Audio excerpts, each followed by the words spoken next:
I see the numbers slowing. Perfect. So thank you so much, everyone, for joining today for this information session on becoming an author for the national assessment process. Before we get started, I'd like to acknowledge that I'm joining today from the traditional and unceded territory of the Algonquin and Anishinaabe peoples. And while we don't have a chat function, I do encourage everyone to reflect on where you're joining from today. For everyone's awareness, as you probably just heard, we are recording this webinar. This is so that we can share it with people who couldn't make it today after the event. So we have a great webinar lined up for everyone today. We're going to start with a very short introductory presentation on the assessment process. And then we're going to have a wonderful, engaging, and interesting panel discussion with our three wonderful panelists. These were all authors who were involved in the previous assessment process. That will then be followed by a question and answer session. And for this, we encourage you to put your question in the Q&A window. You should see a little icon at the bottom of your screen. Feel free to put them in as the questions come to mind. And you'll also have the option to upvote questions, and that will help us at the Secretariat decide which questions to answer, help us triage them for priorities. And we will be answering questions both verbally with the panelists and in writing in the chat. All I have for housekeeping. So with that, I'm going to pass it over to my colleague Meredith to do a short introductory presentation. Over to you, Meredith. Thanks, Fiona. Just sharing my screen here. Okay. So hi, yeah, I'm Meredith Caspell. I'm Science Assessment Officer, and I work and play in Mohkinstsis or Calgary, which is on Treaty 7 lands. These are the traditional territories of the Blackfoot Confederacy, the Tsuut'ina, the Stoney Nakoda Nations, and Métis Nation of Alberta. Great to see so many people joining us today. Fiona already went through the agenda, so I'm going to skip right past this one. So before we really dive in today, this kind of busy slide is really to help us ensure we're all on the same page regarding what climate change assessments are. So the assessments under this process really synthesize large amounts of existing knowledge and information.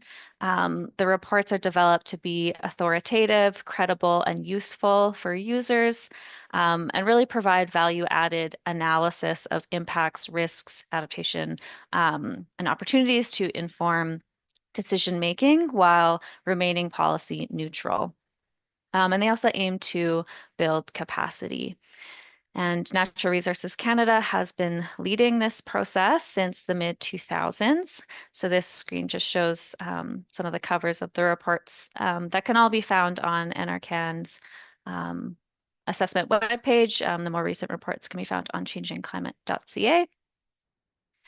So we like to ask the question of how people use the assessments to help ensure that they are in fact useful.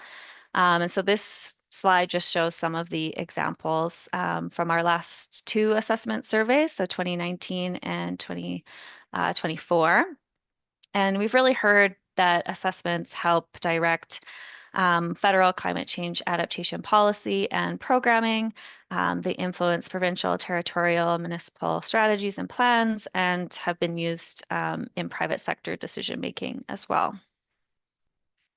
So this slide just shows the kind of proposed products for this current assessment cycle. So starting at the top, Health Canada may still be leading an assessment, but they're in internal approvals to see what that looks like. Environment and Climate Change Canada will be leading the update on the Canada's Changing Climate Report. This one is well underway with the anticipated release date of early 2026. And then the three on the bottom with the green outline are the NRCan led reports that we're proposing. The star indicating the one that we're all here to talk about today, which is the authors for the Living in Our Changing Climate report. And then the other two, the assessment on the state of adaptation and extreme compounding and cascading events, have a slightly later timeline, so are still a bit in the planning phase.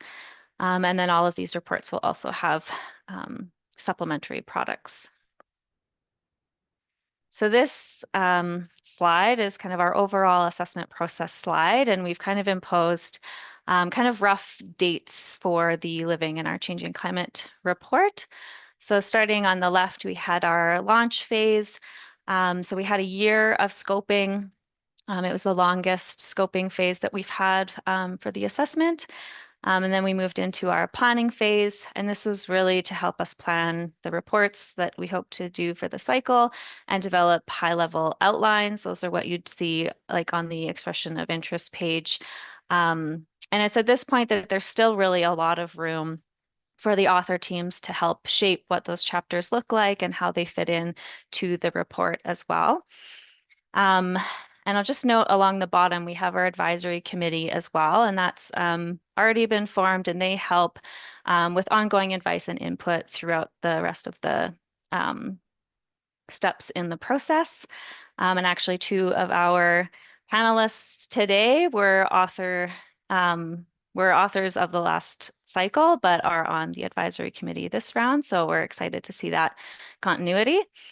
And the current step that we're on now is building author teams. So after the call for authors is closed, we aim to select coordinating lead authors in the coming months, so April, May. And then depending on the number of applications, we may transition to like some targeted invitations to fill in any gaps.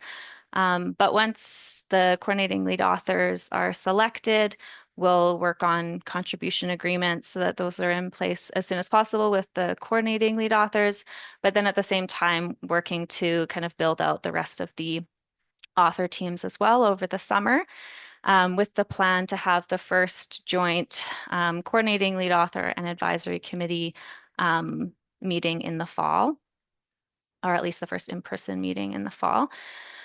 And then the next step is the assessment step. And this is really where the heavy lifting comes for the author teams, where each chapter they do their analysis and assessment and ultimately draft their chapters. And then I'll just also point out the engagement phase along the top of the screen there. So we do have engagement throughout every step of the process, but that also includes the assessment phase as well. And so that can take the form of workshops or conferences. And then we move into the review phase, and we do have a very rigorous review process. We do an open call for reviewers, as well as some targeted expert reviews. And usually every chapter has up to dozens of reviewers. So it's then the coordinating lead author's responsibility to ensure the comments are being considered and integrated by the author teams. And then we move into the finalization, where after several reviews and edits, and that can be a science edit, copy edit, which the Secretariat supports, the content is finalized. And then we move to the release, which includes translation to ensure we have both official languages. And then we also have a release event of some kind that's often taken the form of a webinar, and that's where the authors can really share the key messages of the report and a chance for people to ask questions. So this is the first time we're doing an open call for authors, and so we're quite excited to see what interest we have in the different roles. So we've outlined kind of these four different author roles: the coordinating lead authors, contributing authors, and the student leaders. And the description of those is on the expression of interest webpage, but feel free to ask any questions specifically about any of those in the Q&A. But the expression of interest for all the roles is done through the same form, and you can apply for multiple positions for the chapters of interest. And as mentioned, we will start with the coordinating lead authors for each chapter and then start building the rest of the author roles based on the expressions of interest. So if you don't hear right away, not to worry. This is also the first time we have the more established student leader position, so we're really excited to see how that takes shape. And then just a note also that we do really encourage individuals who identify as women or within equity deserving groups to apply for the more leadership roles, so specifically the coordinating lead author role, but also the lead author role. And this is my cue to hand it back to Fiona to introduce our panel for the day. And I'll stop sharing my screen. Oh, okay, perfect. Thanks so much, Meredith. So if any questions came up during Meredith's presentation, feel free to pop them in the Q&A window, and we'll address them either during the panel or during the Q&A session after. So with that, I now have the pleasure of introducing the three panelists, three good colleagues and friends of mine, actually, so very happy to see everyone here today. I'm going to read each of your bios, and then we'll get into the questions. So first, we have Jimena Ezraguirre. She's a managing partner and practice lead for climate change adaptation at ESSA Technologies Limited, a small environmental sciences consultancy. She works with government, community, and nonprofit clients to understand climate risk and adaptation options, strengthen systems-level capacity to manage climate risk and build resilience, and to learn from investments in adaptation. So welcome, Jimena. Next, we have Craig Brown, the senior scientist, climate change, and in the climate change and health group, I think at Vancouver Coastal Health, where he supports health-focused climate change adaptation in communities. Craig is also an associate faculty member at Royal Roads University, an instructor at the University of Victoria, and has served as an author on national and international climate change knowledge assessments. Craig. Next, Eva Jackson is a leader in the field of municipal climate change adaptation and resilience. She has worked with municipal governments for over 24 years in the fields of climate change, engagement, and capacity building. In addition to managing ICLEI Canada's operational and program activities, Eva is a project manager for many ICLEI Canada consulting activities and has worked on numerous adaptation and resilience projects, including those of local, national, and international scope. So welcome, Eva. Now we'll get into the questions. So this first question is for each of you. So we'll go one at a time. Maybe starting with, I think according to my list here, I have Craig starting to answer for this one. So could you please share a little bit about why you decided to become an author for the last assessment process? Also, could you touch on what your role was and for which report and chapter? So Craig, over to you first. Thanks, Fiona. It's been fun to think about all of this. Like, I'm sure Jimena and Eva to like put your brain back through these last 5 or whatever years.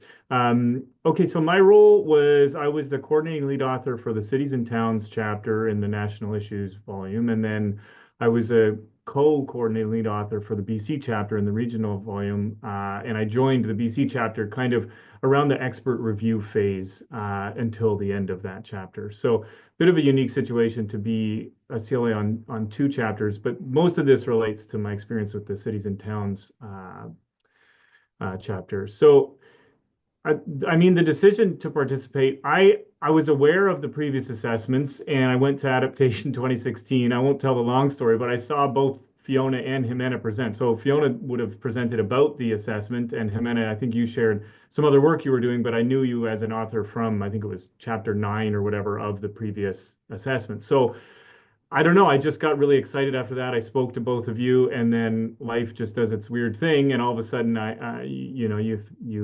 you and I chatted about Fiona about the possibility of doing it, and I was thrilled. The decision was easy for me. I really wanted to be involved in what I viewed as an impactful process. I wanted to challenge myself. I knew that I was just at the place in my career and development where I could do something like this, but it's like I play chess a lot, and you want to play against people who are a little better than you always to keep pushing yourself. And it felt like that. Like it felt like a big thing to take on, but something that I could do. And as a result, yeah, I feel like I learned so much that I'm sure we'll get into. But a couple other key points of the decision, I think, were just the ability to meet so many people and to, whether it was other people on the author teams, other CLAs, the steering committee folks, all the secretariat people at NRCan, it just resulted in me knowing a whole lot more people that I could reach out to in the course of my work and my career and all of that. So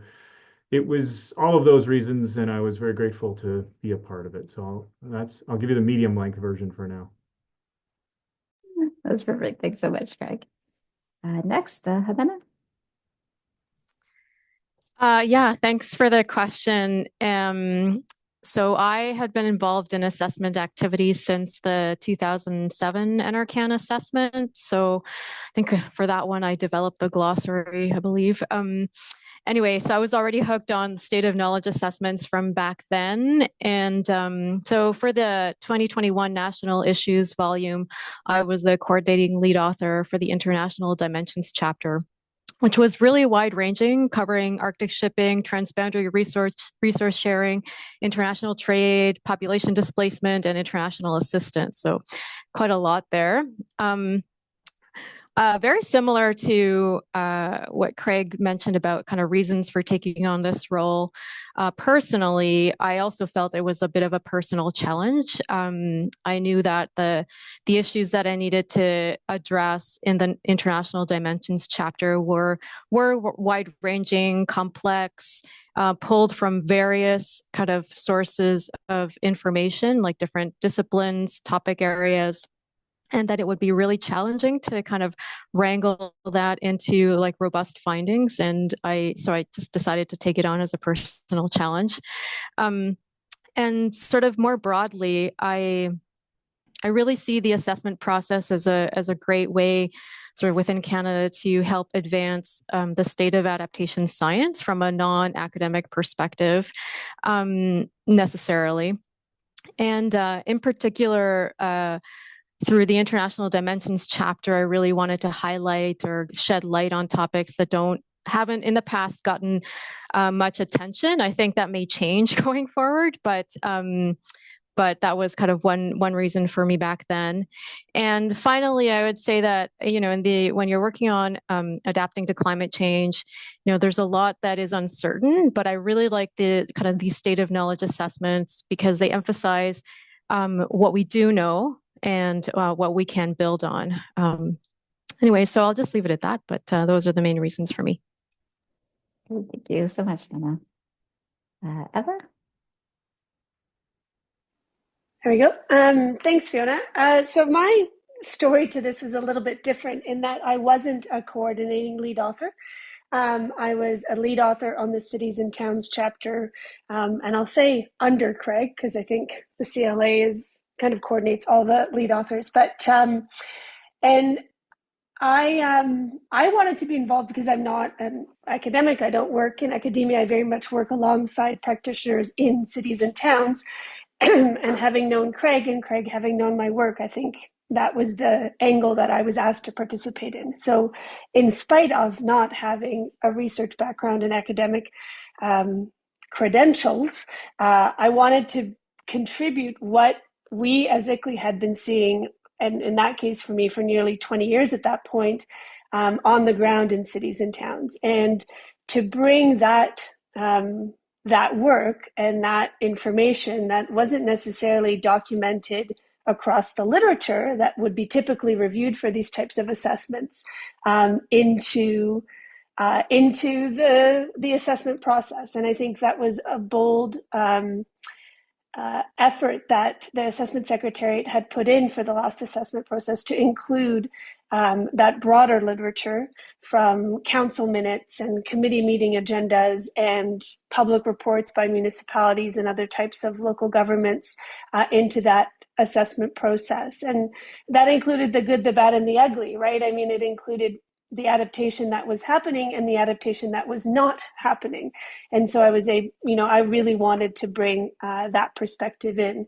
On a personal level, for those who may be in the room who know me, I am quite opinionated. And so it was a place to be able to give some of that perspective. But because it was in a lead author role, to have that kind of tempered and mired by the reality check that the CLAs put on that process within the broader knowledge assessment.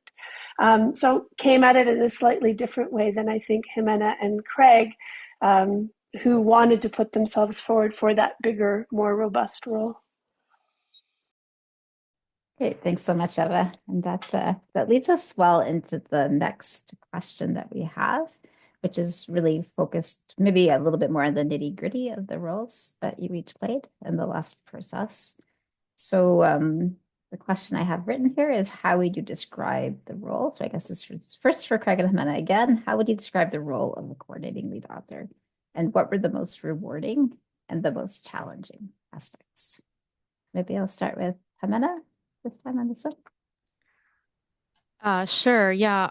So the role, sorry, the coordinating lead author role, the way I saw it is that I was responsible for delivering to you as the assessment secretariat a well-written, credible, cohesive, and engaging chapter. That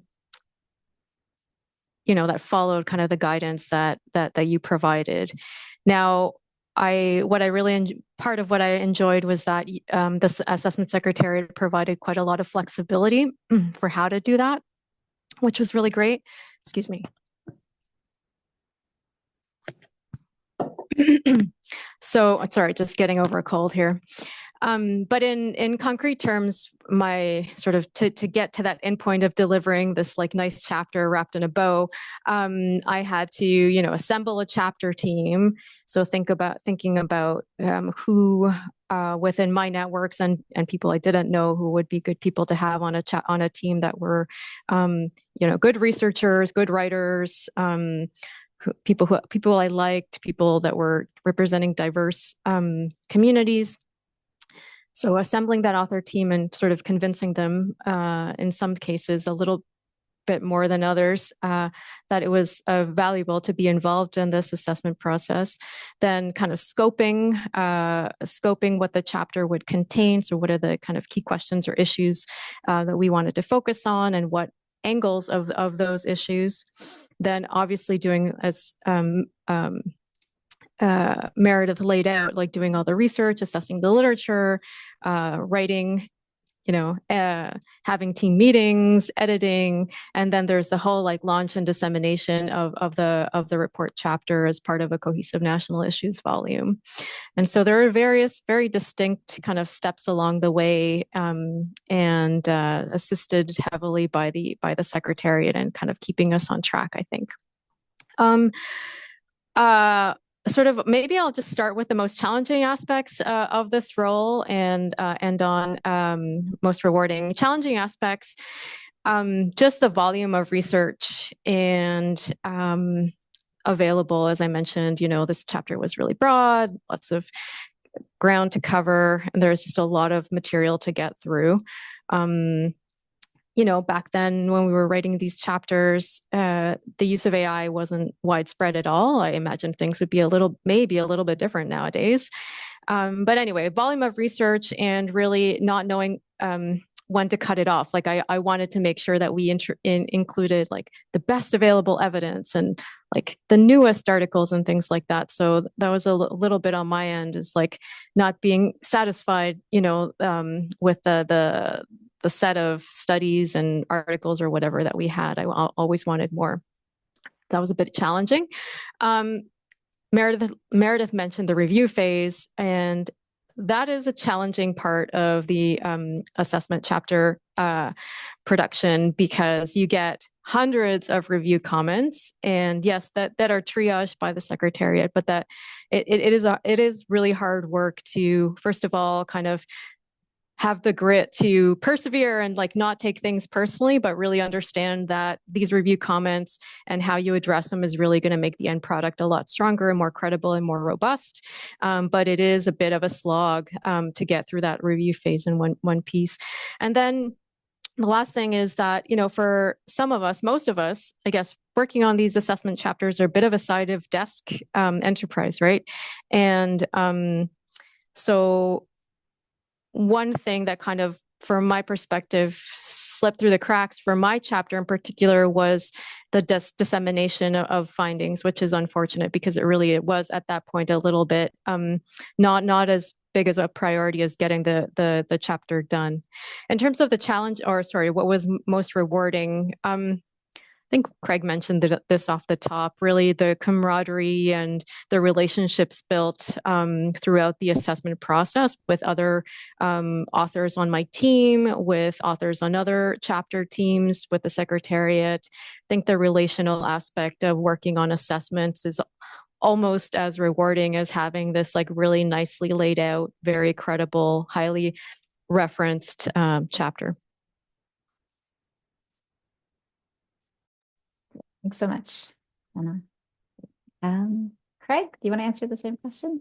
You remember the question? Absolutely, I do. Just Perfect. kind of describing my role and talking about the rewarding and challenging aspects. I mean, so much of it will echo what Jimena shared, but I think the role, yeah, you start.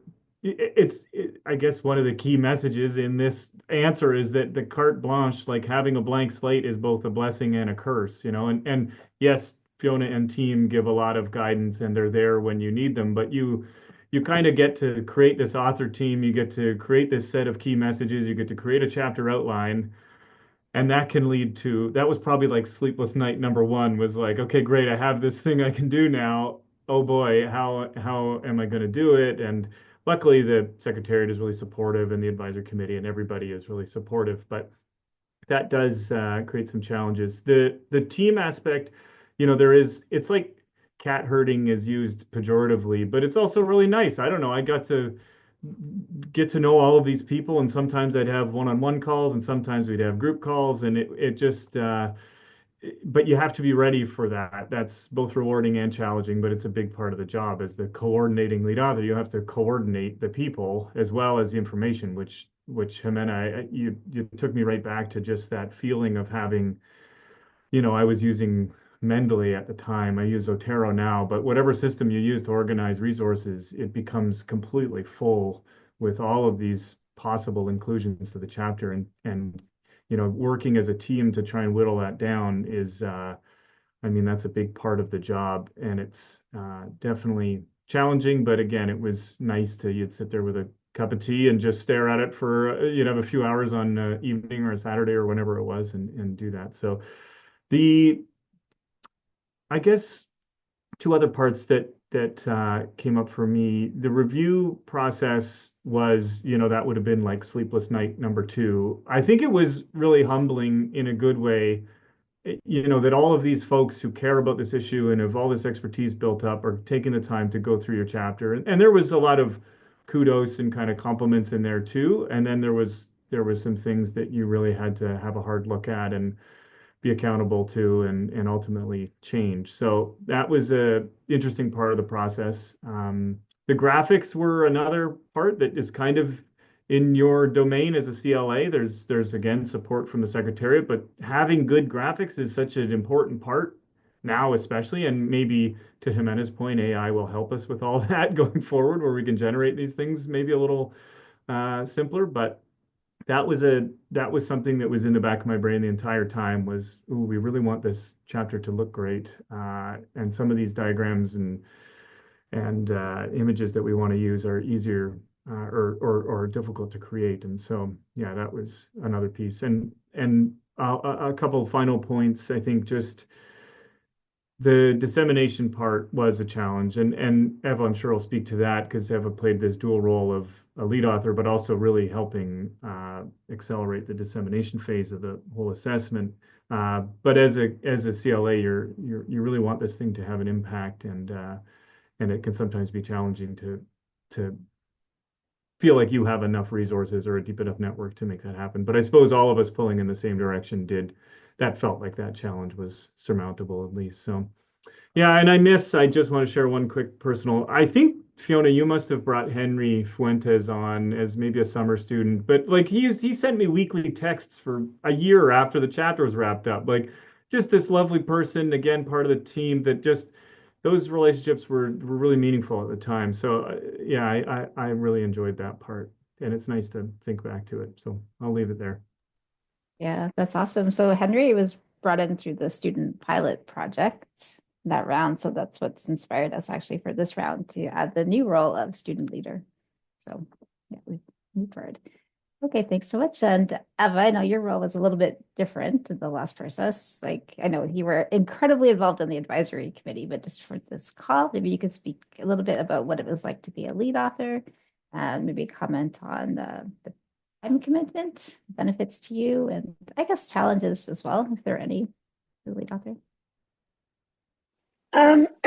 Yeah, so the time commitment was obviously lesser than that was put in by, excuse me, the coordinating lead authors. And I think, like many roles that are volunteers based, comes in fits and spurts.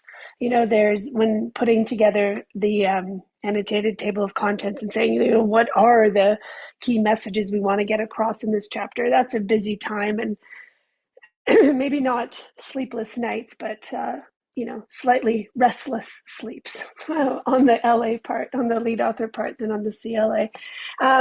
But again, really exciting in that you're shaping what this author team is putting forward as the key messages. From my perspectives, looking at it was for cities and towns as much as about cities and towns. What did I want users and end users of this assessment process working away on adaptation within municipalities to be thinking about, as much as a state of what had already happened? So, I'm sure the assessment secretariat has put together some rough notion of commitments in terms of number of days, but I will say that it was a very manageable amount. I work full time with ICLEI and kind of have a busy work life, and it was never because it's over a long time frame. So you have plenty of time to manage and build in when that was. There was the meetings that Craig referenced, either one-on-one with Craig, with Henry, and or with the full author team to help shape those key messages and kind of statements together, plus the kind of nose to the grindstone work of actually writing the sections. I think the benefit was what's been said, like getting to not just meet these people at an event, at one of the workshops, but really get to work with people and see kind of what their thinking is, what their research is taking them, what they're seeing as priorities, and then integrate that into your non-assessment work as well, right? The assessment process doesn't begin and stop. It kind of infiltrates the way you look at any number of issues in your regular work. But then also, as I had said earlier, in helping to share what we were seeing happening in cities and towns so that others could learn from that, model that, or not model that, as the case might be. So really, and then I would say a challenge for me was, excuse me, being not used to academic citation and referencing. There were many times Craig was like, you're going to have to tell me where somebody said that, and not just, hey, Eva thinks this. So I think that is, for the practitioner community, is, we've experienced this in a workshop at an event, in, some training session we did with municipal staff. But you really have to be able to stand by that with an evidence base. And so that was, for me, personally challenging. And, I was very much supported by both Craig and Henry at the time, being like, okay, let's find where we can document this, or send us what you have and we'll build the citation out of it. So I'm pretty sure I added to Craig's sleepless nights many a time. So thanks, Craig, for letting me do that. Yeah, great. Thank you so much, Emma. And you brought up many important points about the assessment there too, about the need really to be relevant to the audiences and the importance of involving not just the academic authors, but practitioners on the teams, because that's really where you make sure that you're achieving that goal.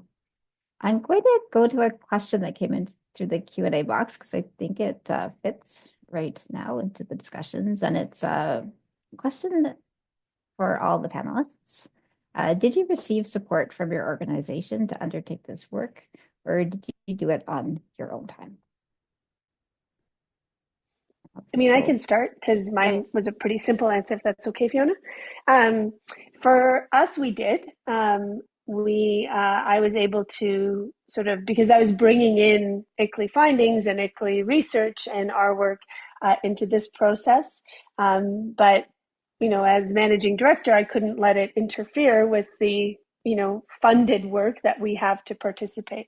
So while I had some support in terms of my time, much of my work with the committee members happened in the hours not within the working day, as well as my writing time, because it couldn't, we had deadlines and deliverables as ICLEI Canada to deliver on as well. So wasn't financial support necessarily to pursue it, but just the time within part of my regular working week to participate. Yeah.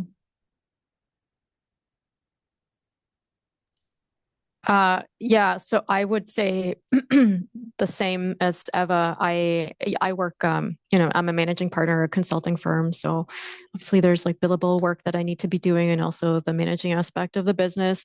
But my organization did allocate a few days of my time per year to the assessment process. And but yeah, I did most of the writing and other stuff kind of outside of my core work hours. But definitely supportive by providing that opportunity to spend time on the assessment chapter during work hours, but not financially support. So didn't get financial support obviously for that. Yeah, so the same. I will add also, Fiona, if I may, sorry, Craig, I saw you unmuted there. There is a benefit to organizations as well as being involved and being cited as participating.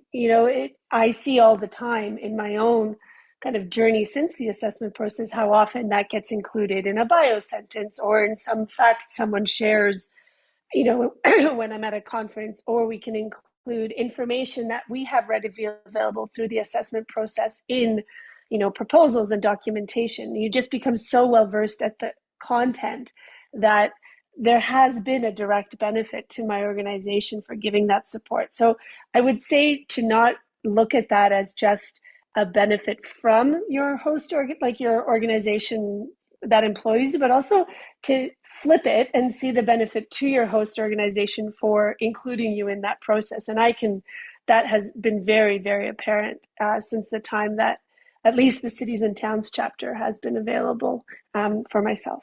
Sorry, Craig. No, all good. For me, so I actually got Fiona, I got your email to participate when I was in Banff. I was moving from Toronto to Victoria.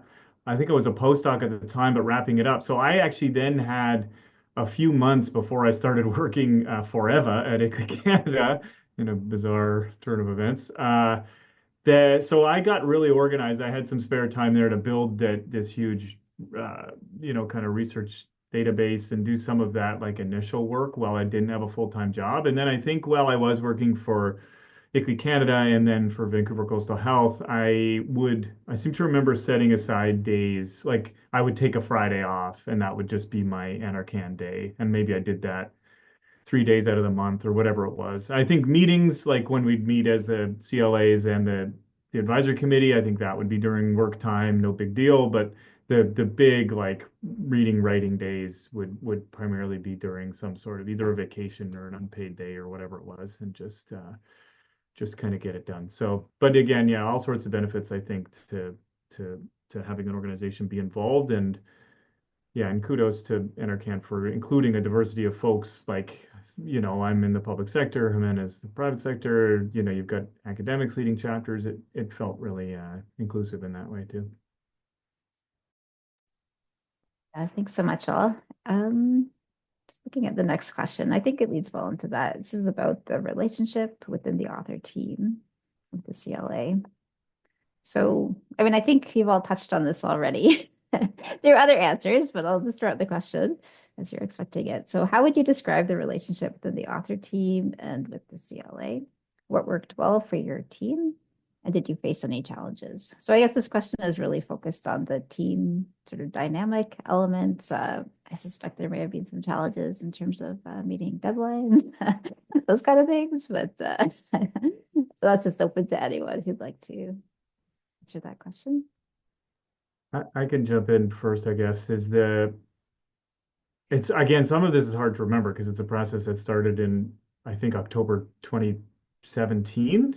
We were in Nova Scotia meeting together as a big group. But I think the relationships, again, it varied. There was a lot of me nagging Eva and everybody else in the other teams for their content by various deadlines, because there's certain deadlines they're working towards. I can't remember them exactly, but Fiona, we would share drafts with you at certain phases, and then there's the review process and the post-review process. And I think a really important thing to note while it's on my mind is that the secretariat, especially Fiona, there's really strong writing skills there, and they do some editing, which I found very beneficial. I'm the best idea wins kind of person, and it was really reassuring to know that it wasn't just me writing the final version of this thing, that we had someone with a lot of expertise writing this type of content that was going to help. But so that was really nice. I think one of the things that was challenging, it's like blessing and a curse, is this combination of practitioners and academics or scholars, because they're both producing different content, and you don't want to just send Fiona and the secretariat a draft that feels disjointed. Like Jimena said, it needs to be cohesive in addition to being rigorous and engaging and all those things. So there was definitely some time when I had to go back to the practitioners. And I'm not thinking of you, Eva, I'm thinking of like Luke Sales. He had produced some amazing content, but it was really just based on him being the director of planning for a coastal community out here on the island. And we had to go back and kind of reverse engineer some citations into that work. And that primarily fell on me. So it's not just the tone, it's also the level of rigor. And you don't want it to be that these academic sections are hyper citationed and the other ones are devoid of them. So I think that was a challenge that came to mind. But again, I view it as a blessing overall, because it means you're bringing in all sorts of different types of knowledge, and that includes Indigenous knowledge, and finding ways to make that cohesive and to build this chapter that feels compelling. So that's my answer for now.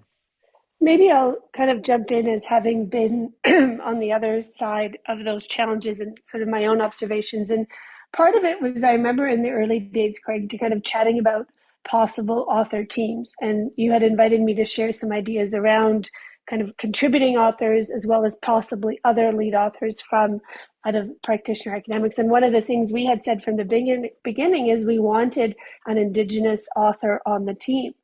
In that there's so many First Nations, Métis, and even Inuit people living in cities and towns, we wanted that perspective to be reflected in the chapter.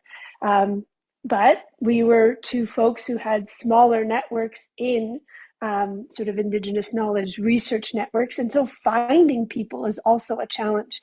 And not just relying on the people you happen to know, but trying to find the people who bring the right perspective, who you may not know. And I think this is where leaning on the advisory committee was really important, leading on the other coordinating lead authors who had their own networks and maybe were working on a different issue space, but said, hey, I know someone working on urban Indigenous issues, and connecting us in.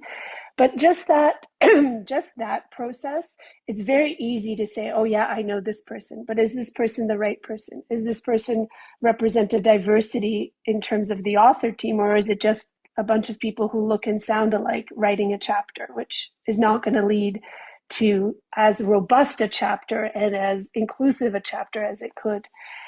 The other challenges, I think, is drawing a line in the sand, actually saying, we're looking at information from here. And the from here was easy. It was the to here, because we were working on a process that started in 2017 and the report was released, Fiona, correct me if I'm wrong, 2021, 2022. And so at some point you have to say, we didn't include that. So for example, the pandemic happened while we were writing this report and we couldn't reference it because we were through that phase. And so I think timing is a bit of a challenge as well. Having a long timeline is great, but stuff happens while you're working on it, and particularly when you're including practitioner perspectives, council minutes and committee reports come out much faster than kind of peer-reviewed journal articles, and so you have to pick an end date as well. So I think that was another challenge. I remember saying, what about this? And sort of saying, now we're through that. We can't include it. Timing issue. Sorry. Over to you. Yeah. Just to round things out from a different perspective, I guess Within my author team, so I had 4 contributing authors and 1 student leader. And yeah, I think we had great relationships. My authors were timely and efficient. I have, all good things to say. One challenge, I think, from a CLA perspective was that I think I took on too much myself. And so aside from doing the overall kind of editing and kind of weaving things together, I had taken on 2 discrete sections to do the kind of original writing and shaping and everything like that. And I think that may have been too much for me. So in some cases, I may have been a little bit delayed submitting stuff to you, Fiona and team.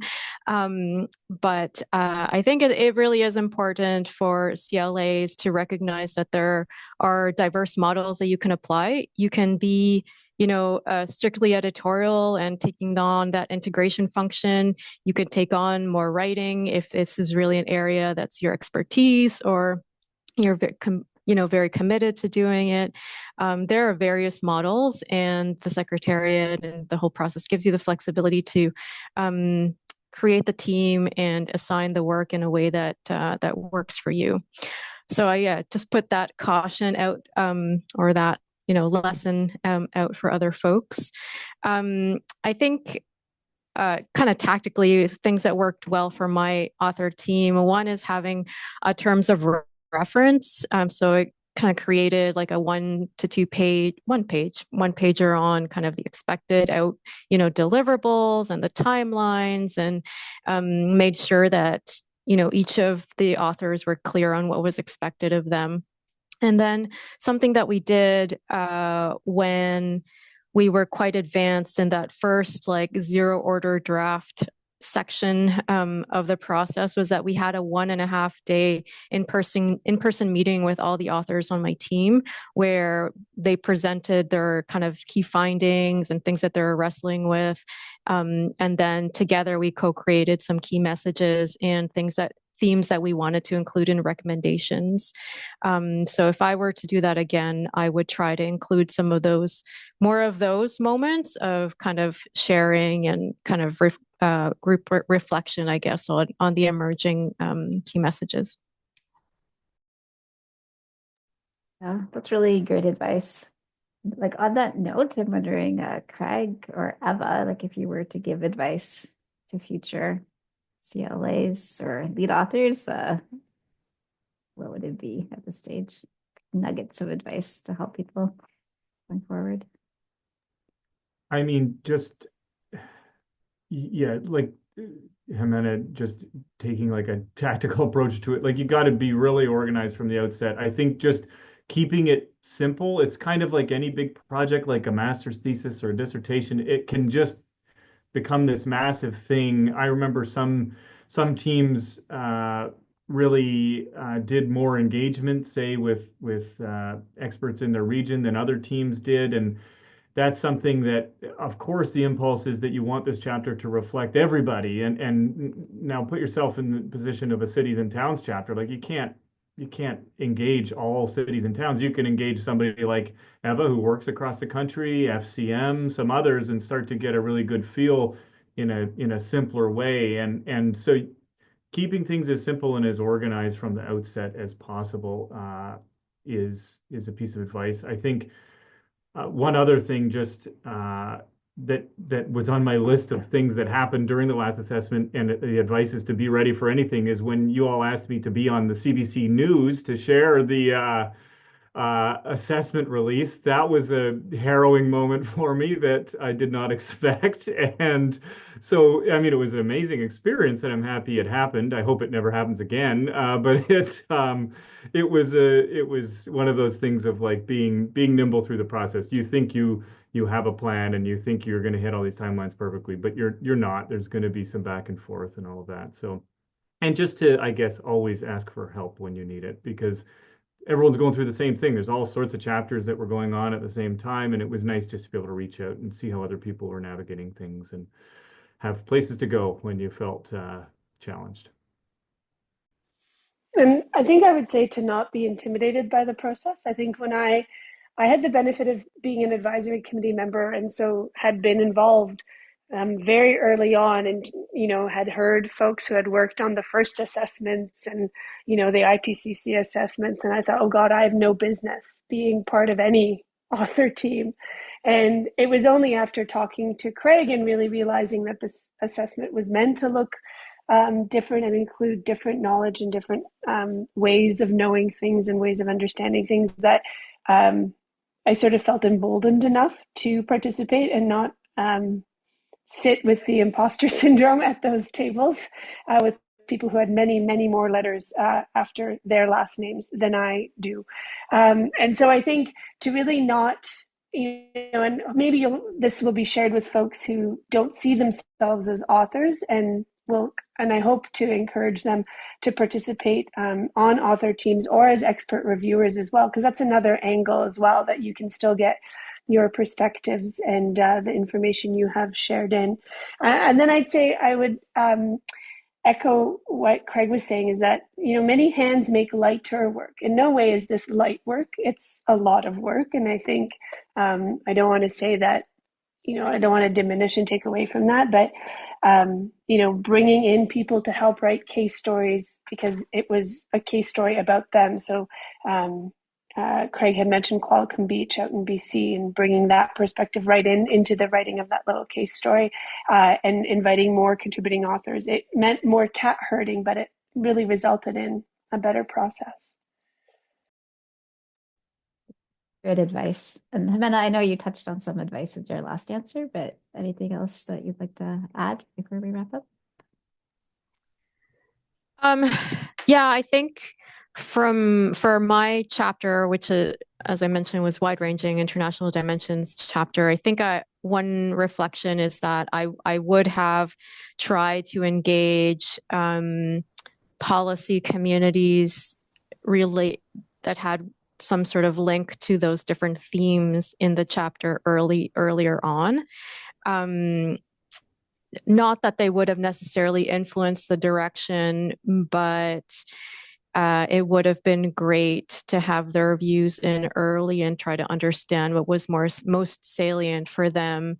And I would have, I think, even discovered, some publications or data sets or things like that were not necessarily published, but could have been used in the assessment process had I done that. So yeah, engagement is important. And as Craig said, different chapter teams did it differently. And certainly the regional folks in the regional issues volume, I think because it's more kind of place-based, had a very direct kind of set of audiences in mind, kind of spatially, but that's one piece of advice. Even if you're working on wide-ranging issues where the topics are huge, still try to think of a core group of people that would be really important to hear from at the outset. And yeah, that's my piece of advice there. Perfect. Well, thanks so much. Okay, there were a couple of questions in the chat, which my team was trying to answer in writing, but weren't able to. So I'm just going to touch on there quickly. Somebody asked if they could write their part in French, and the answer to that is yes, if it's within the chapter, because all the content is translated. So we would have to, if it was all in English and that part was in French, we would have to translate prior to review and translate back. It would be a little bit more complicated, but it's definitely okay. And I think there was another question that maybe we'll add that one to the FAQs, and then we will be sending out an FAQ document after. I'm having trouble finding it right now. I'm just looking at the time, it's 2:26. So I'm going to start by thanking the three panelists. Thanks so much for joining us today, sharing your experiences. It's really invaluable to hear your perspectives, ideas. It's wonderful. And as I mentioned at the beginning, have known each of you for quite a few years now, which is amazing. And it's really, really great to hear how the relationship building aspect of the process really meant a lot to each of you, because I do. So for me, that is why I've been doing this job too for like 25 years. It's the relationships, it's the people, it's the connections, and it's like that team spirit working together to progress adaptation in Canada. So big thank you to each of you so much. I have a few notes just to wrap up. So on the website for the expressions of interest, there is a closing date of March 31st right now. We may extend that. I'm not sure yet, but if we do extend it, it may still say March 31st on the site because we can't make updates to the web right now. So if the form is open, you can submit. It will be accepted. As long as you can submit it, we will be reviewing it. We will have a post-session survey. I think it's going to pop up on the screen, but also feel free to reach out to us after the session through our email address. I think that's been shared. There will be other opportunities later. If you're not interested in the author role right now, there will be opportunities for reviewers. We have developed an FAQ document that touched on the questions that we came up with, but also we'll do some tweaks to that following this session, and we'll share that with everyone on the call. And for those applying, if you have issues with the length of your CV, which I guess there's a character limit that we were not aware of, but if you've encountered that problem, you can just send your CV to the National Assessment mailbox. And that's everything.